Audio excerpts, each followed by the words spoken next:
Good afternoon বন্ধুরা। তো দেখিয়ে দিই দুপুরবেলা কী রান্না করেছি।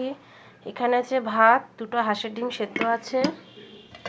এখানে দেখো মুসুরির ডাল কাঁচা টমেটো দিয়ে, ঘরে একটা পাকা টমেটো ছিল ওটাও দিয়ে দিয়েছি। এখানে আছে বাঁধাকপির তরকারি, কাঁচা লঙ্কা দিয়ে করেছি। এটা হলো আলু পটলের ঝোল।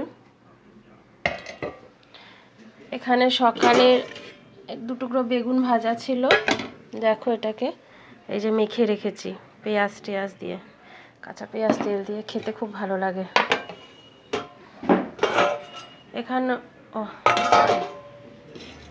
এখানে আছে ডিমের ঝোল।